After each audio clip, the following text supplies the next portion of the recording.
Sabe, hoje a gente vai mergulhar numa ideia.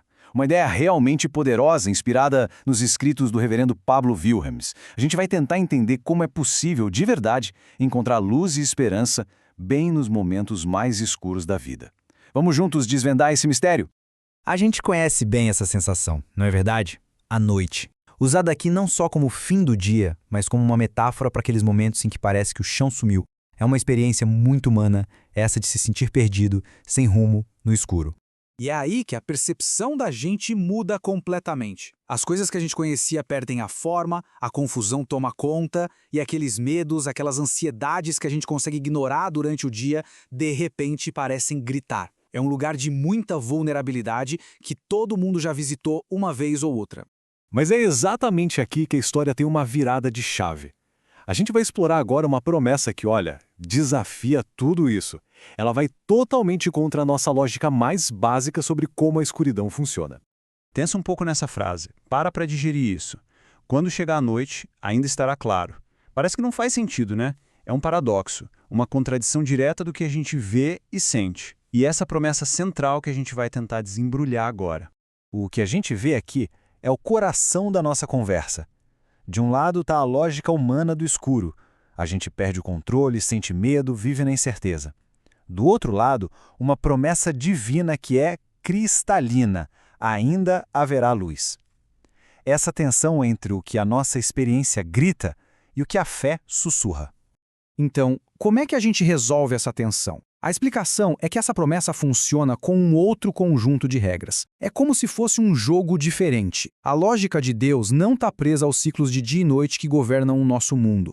E olha, essa promessa não é uma coisa isolada, dita uma única vez. O que a análise nos mostra é que essa luz onde ninguém esperava é, na verdade, um padrão. Um padrão que se repete em momentos decisivos da história. Vamos ver como isso acontece? O primeiro exemplo, a própria criação. Pensa no começo de tudo. Escuridão, vazio, caos. E foi nesse cenário, na escuridão mais absoluta que se pode imaginar, que a luz foi chamada para existir. Por uma palavra, a luz não esperou a escuridão ir embora. Ela simplesmente invadiu e transformou tudo. Agora, o segundo exemplo, e talvez o mais forte de todos, é a crucificação. Em pleno meio-dia, a escuridão tomou conta de tudo. Parecia o fim, a derrota total, a noite mais profunda da história humana. Mas foi justamente ali, naquele momento de trevas completas, que a luz da redenção nasceu para o mundo inteiro. A cruz mostra isso de um jeito brilhante. Não foi um acidente, mas um ponto de encontro perfeito, orquestrado. Ali, a justiça mais plena e a misericórdia mais profunda se abraçaram. Onde aconteceu o maior mal, nasceu a fonte do maior bem. Tá bom, a gente viu o padrão na história. Mas e na prática? Como é que entender que existe luz na escuridão de fato afeta o jeito que a gente vive, no nosso dia a dia? O ponto-chave é este aqui. A fonte dessa luz é um Deus que não é limitado pelas circunstâncias. Pelo contrário, ele governa as circunstâncias. Foi ele quem criou os ciclos de dia e noite, então ele não pode estar preso a eles. Essa soberania é a garantia por trás da promessa. E este slide deixa a consequência disso muito clara. O jeito que se enxerga a Deus tem um impacto direto, real e prático na vida. Se a visão é de um Deus distante ou, sei lá, inconstante, o resultado é uma vida de ansiedade, de insegurança. Mas se a gente o conhece como soberano e fiel, aí é possível atravessar a noite com uma calma que não faz o menor sentido para a lógica humana.